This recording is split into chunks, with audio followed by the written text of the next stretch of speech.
پاکستان اور افغان طالبان کے درمیان شدید کشیدگی اور سخت جھڑپوں کے بعد جنگ بندی کا معاہدہ ہو گیا ہے۔ 18 اکتوبر کو قطر کے دارالحکومت دوحہ میں ترکی اور قطر کی ثالثی میں مذاکرات کے بعد پاکستان اور افغان طالبان کے درمیان معاہدہ ہوا، جس کے تحت افغانستان سے پاکستان کی سرزمین پر دہشت گردی فوری بند ہوگی۔ دونوں ممالک ایک دوسرے کی سرزمین کا احترام کریں گے۔ مذاکرات میں یہ بھی طے پایا کہ ہفتے کو یعنی 25 اکتوبر کو استنبول میں دوبارہ مذاکرات ہوں گے، جہاں مزید معاملات طے ہوں گے، جبکہ کل ہمارے پروگرام میں بات کرتے ہوئے افغان طالبان کے ساتھ مذاکرات میں پاکستانی وفد کی سربراہی کرنے والے وزیر دفاع خواجہ آصف نے کہا کہ پاک افغان معاہدے پر وہ پر امید ہونے کے ساتھ ساتھ محتاط بھی ہیں۔ افغانستان کے اندر سے مختلف آوازیں آ رہی ہیں، اگر معاہدے کی خلاف ورزی ہوئی تو معاہدہ کرانے والے بردر ملکوں کو کہا جائے گا، جن کا افغان طالبان پر کافی اثر و رسوخ ہے۔ جبکہ ISPR کے مطابق آج army chief field marshal Asim Munir نے GHQ میں نیشنل ورکشاپ کے دوران بلوچستان کے شرکاء سے ملاقات کرتے ہوئے کہا ہے کہ پاکستان خطے میں امن و استحکام کا خواہاں ہے۔ کسی بھی براہ راست یا بالواسطہ سرحدی خلاف ورزی کا فیصلہ کن جواب دیا جائے گا، لیکن اس ساری صورتحال میں پاکستان اور افغانستان کی سرحد پر آمد و رفت مکمل طور پر بحال نہیں ہو سکی ہے۔ چمن سے جیو نیوز کے نمائندے نور زمان اچکزئی کے مطابق چمن میں باب دوستی اور تورخم بارڈر سمیت پاک افغان سرحد کی تمام گزرگاہوں کی معمول کی تجارتی اور سرحدی سرگرمیاں مکمل طور پر معطل ہیں، اور صرف افغانستان میں سامان لے جانے والی خالی گاڑیوں کو واپس پاکستان میں آنے کی اجازت مل رہی ہے، اور اب تک مختلف قسم کی 500 سے زائد خالی گاڑیاں پاکستان آ چکی ہیں، جبکہ پاکستان سے 2000 غیر قانونی طور پر مقیم افغان باشندوں کو افغانستان منتقل کیا گیا ہے۔ صورتحال پر بات کریں گے، ہمارے ساتھ موجود ہیں افغان امور پر نظر رکھنے والے صحافی طاہر خان اور افتخار فردوس صاحب۔ آپ دونوں کا بہت شکریہ۔ طاہر خان صاحب،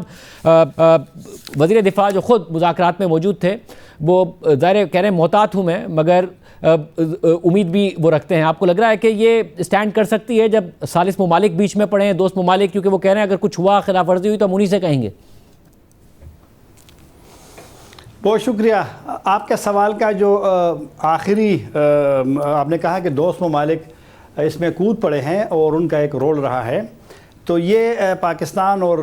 طالبان حکومت کے درمیان جب سے یہ معاملات خراب ہوئے ہیں تو یہ پہلی مرتبہ ہے کہ اسی طرح ہوا ہے، اور حالانکہ میری نظر میں دو طرفہ جو ایک فورم ہے مذاکرات کا، جوائنٹ بارڈر کوآرڈینیشن ایک کمیٹی ہے جس کا 17 مہینے بعد کابل میں بھی اجلاس بھی ہوا تھا، تو وہ موجود ہے، لیکن شاید وہ اتنے مؤثر نہیں رہے اور دو ممالک سامنے آ گئے۔ میرے خیال میں اب جو امید کی بات کی ہے وزیر دفاع نے، تو اور جس طرح اس نے کہا بھی ہے کہ اگر حملے ہوتے ہیں تو ان دو ممالک کو رجوع کیا جائے گا، یہ ایک نئی ڈیولپمنٹ ہے، نئی پیش رفت ہے، اور میرے خیال میں کیونکہ حالات جو ہے آپ نے کہا کہ کیا ہوگا، تو 100% میں یہ نہیں کہہ سکتا کہ جو یہاں امید ہے وہ شاید قائم رہے، کیونکہ ایک چیز ہے، مجھے نہیں پتہ کہ میں یہ والا نقطہ یہاں پر کروں یا کسی اور سٹیج پہ کروں، لیکن جو پاکستان کے خلاف اور پاکستان ریاست کے خلاف، پاکستانی اداروں کے خلاف جو گروپس لڑتے ہیں، ان کا یعنی باضابطہ موقف تو نہیں آیا، لیکن انہوں نے صحافیوں کو جو بیچتے رہتے ہیں، انہوں نے کہا کہ جناب ان کی جنگ جاری رہے گی، بلکہ کل انہوں نے ایک بیان بھیجا تھا، میرے ساتھ ابھی موجود ہے، کہ انہوں نے کہا کہ جب سے معاہدہ ہوا ہے انہوں نے اتنے حملے کیے ہیں، تو لہٰذا یہ چیز جو ہے اب اس پہ دیکھنا ہے جو کہ آیا اکتوبر 25 تک کوئی بڑا حملہ ہوتا ہے نہیں ہوتا، کہ چھوٹے چھوٹے تو انہوں نے خود بھی دعویٰ کیا ہے۔ یہ والا فیکٹر جو ہے اس کے حل کی طرف میرے خیال میں جانا چاہیے کہ معاہدہ تو ہو گیا، لیکن اس کا کیا ہوگا؟ یہ جو گروپس تو ابھی وہ کہتے ہیں ہم اس کا حصہ ہی نہیں ہے اور ہم تو اپنی جنگ جاری رکھیں گے، تو بہرحال یعنی امید تو ہے جو دو ممالک سامنے ہیں، لیکن معاملہ اتنا آسان نہیں ہے۔ افتخار فردوس صاحب، آپ کیا کہیے گا؟ آپ کو امید ہے کہ امن قائم ہو جائے، پاکستان میں دراندازی نہ ہو رہی ہو اور ایسے واقعات نہ ہو رہے ہو؟ شاہ زیب صاحب، جو بیانات سامنے آئے ہیں ابھی تک دونوں ممالک کی طرف سے، بلکہ پاکستان سے تو کافی ایک ریفرینڈ قسم کا جو ہے موقف سامنے آیا ہے، لیکن جو افغانستان کی طرف سے بیانات جو ہے وہ سامنے آ رہے ہیں وہ کوئی معمولی بیانات بھی نہیں ہے، بلکہ ہماری طرف سے شاید میٹنگ کی کم انفارمیشن جو ہے وہ شیئر کی گئی ہے، اور افغانستان کی طرف سے سٹیٹمنٹس بھی شیئر کی گئی ہیں، اور پھر ان کے ریویژنز بھی جو ہے وہ شیئر کیے گئے ہیں۔ لیکن آبویسلی اب ایک بات تو کلیئر ہے، جو خواجہ آصف صاحب نے بھی کہا کہ اگر چیزیں جو ہے وہ ٹھیک ہونے کی طرف ایک دم جو ہے وہ جاتی، تو اس میں جو آپ نے مینشن کیا ہے کہ افغان طالبان نے یہ کہا کہ بارڈر جو ہے وہ 48 گھنٹے کے درمیان میں جو ہے وہ کھل جائے گا، اور وہ نہیں کھلا۔ تو وہ اس طرف اشارہ ہے کہ چیزیں ابھی اس نہج پر نہیں ہے کہ ساری چیزیں جو ہے وہ ٹرسٹ وردی ہیں یا صحیح سمت میں جو ہے وہ جا رہی ہیں. جتنے آفیشل سے ہماری بات ہوئی, جو طاہر خان صاحب نے بھی بات کی, آفیشلز یہ کہتے ہیں کہ جو تھرڈ پارٹی مانیٹرنگ کی بات کی گئی ہے, اور یہ ایک انہوں نے اوپنلی وضاحت اس کی ہے کہ اس پہ 2 سجیشنز آئے ہیں کہ جو بھی معاملات طے پائیں گے اس میں آیا 3 مہینے بعد دوبارہ جو ثالثی ادا کریں گے وہ ایک ریویو میٹنگ بٹھائیں گے, یا پھر 6 مہینے کا بھی آپشن دیا گیا ہے وہ فائنلائز ہوگا جو ٹرکی میں مذاکرات ہوں گے. تو پھر اگر کوئی دراندازی کی شکل جو ہے وہ بنے گی تو تھرڈ پارٹی اس کا فیصلہ کرے گی کہ کس کی غلطی تھی. اس لیے اس پر سارا جو ہے وہ معاہدہ طے پا رہا ہے اور اسی کو ایک بیس بنا کے پیش کیا جا رہا ہے کہ ثالثین جو ہے وہ امن لے کر آئیں گے. لیکن اگر آپ آن گراؤنڈ دیکھیں 13 حملوں کی ذمہ داری جو ہے وہ ٹی ٹی پی نے قبول کی, اور تقریباً 5 حملوں کی ذمہ داری جو ہے وہ حافظ گل بہادر گروپ نے جو ہے وہ کلیم کی. اس کے علاوہ ڈرون سٹرائکس اور چھوٹے حملے تو نہیں ہوئے, میرے خیال میں بڑا حملہ جو ہے وہ ڈیرہ اسماعیل خان میں ہوا جو ٹی ٹی پی نے باقاعدہ طور پر جو ہے اس کو قبول بھی کیا, جس میں 5 جو ہے وہ جوان میجر سمیت جو ہے وہ شہید تھے. تو اس قسم کی کارروائیاں تو آج تک رکی نہیں ہیں, اور میرے خیال میں جو کمیونیکیشن ہم دیکھ رہے ہیں یا جو ذرائع سے بھی باتیں ہو رہی ہیں, جو ٹی ٹی پی والے ہیں یا اس قسم کے نان اسٹیٹ ایکٹرز ہیں وہ تو اسے کافی زیادہ خوش ہیں, کیونکہ ان کو اپنا نیریٹو اور اپنی بات پہنچانے کے لیے جو ہے وہ سپیس مہیا ہے, کیونکہ دو جو سٹیٹس کے درمیان میں جب بھی کبھی لڑائی ہوتی ہے اس کا جو سب سے زیادہ فائدہ ہوتا ہے وہ نان اسٹیٹ ایکٹرز کو ہوتا ہے.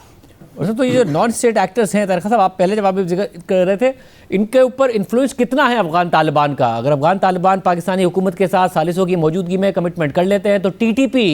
کی حد تک واقعی کارروائی رک جائے گی اگر وہ سیریسلی افغان طالبان انہیں منع کرتے ہیں؟ انفلوئنس تو بالکل ہے, اس میں تو کوئی دو رائے ہے ہی نہیں. اب یہ ہے افغان طالبان پہ, کیونکہ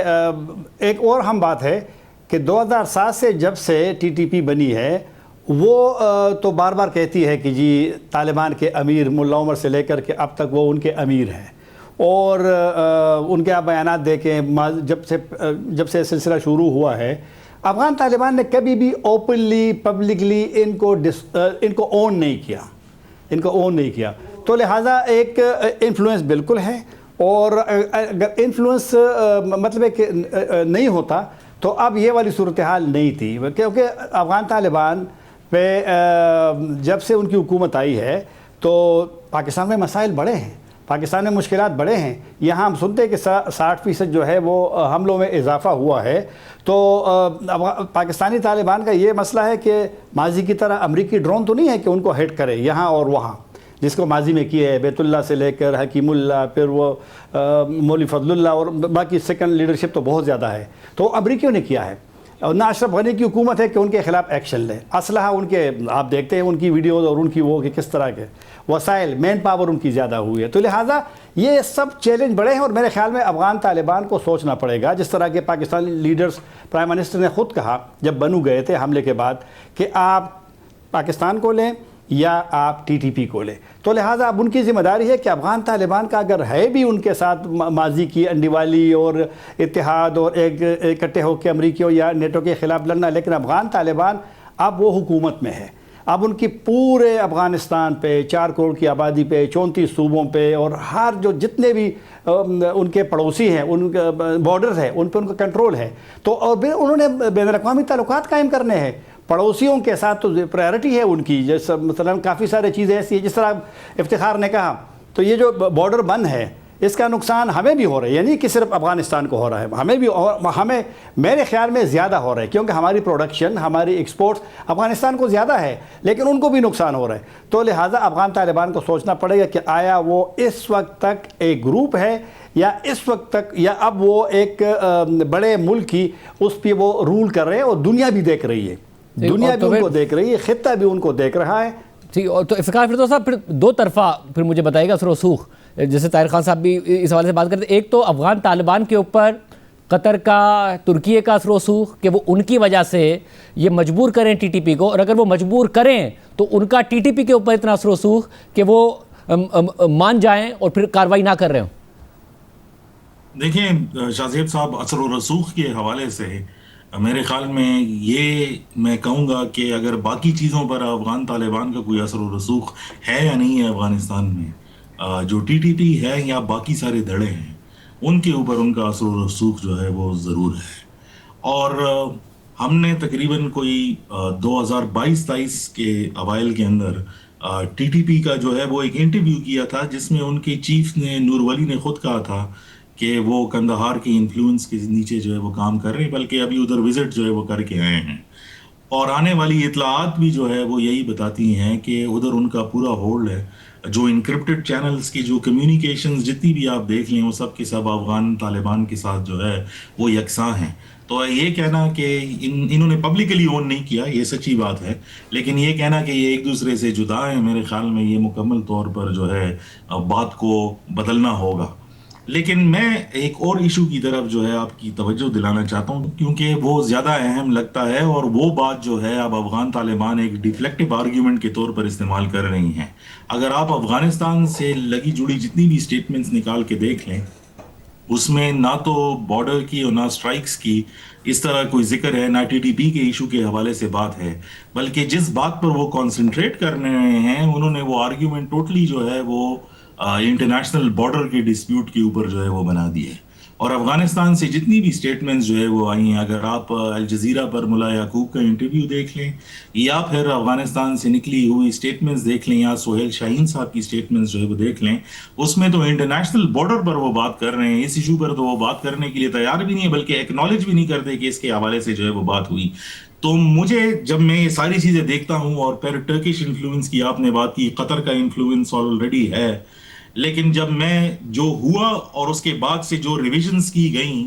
اس میں آئی ڈونٹ نو کہ یہ جو بڑے معاملات ہیں جو صرف افغان طالبان سے نہیں ہے بلکہ افغانستان سے کئی سالوں سے نکل کے آ رہے ہیں، لیکن اس کو پرسیو کرنے کے لیے کبھی اتنی جو ہے وہ لڑائی نہیں ہوئی ہے، اتنا کانفلکٹ نہیں ہوا. وہ معاملات کیسے حل ہوں گے، اس پہ بات کیسی ہوگی، یا اس کی گارنٹیز جو ہے وہ کیسے دی جائیں گی کہ اٹیکس نہ ہو. کیونکہ مجھے یہ نظر آتا ہے کہ جو پچھلی آرگیومنٹ تھی افغانستان سے جڑی ہوئی کہ یہ اٹیکس تو پاکستان کے اندر کئی 100 کلومیٹر ہو رہے ہیں، تو اس کا ہمارے ساتھ جو ہے وہ کیا کام ہے. میرے خیال میں یہی آرگیومنٹ جو ہے وہ دوبارہ دیا جائے گا، اور جو ریوائز سٹیٹمنٹ ذبیح اللہ مجاہد صاحب نے جو ہے وہ دی ہے اس کے اندر بھی انہوں نے یہی کہا کہ ہم اپنی سرزمین جو ہے وہ استعمال نہیں ہونے دیں گے. پھر انہوں نے اس کو ریویو میں ڈالا اور پھر یہ بات لکھی کہ یہ تو ہمارا لانگ سٹینڈنگ موقف ہے، اس میں کوئی نئی بات نہیں ہے.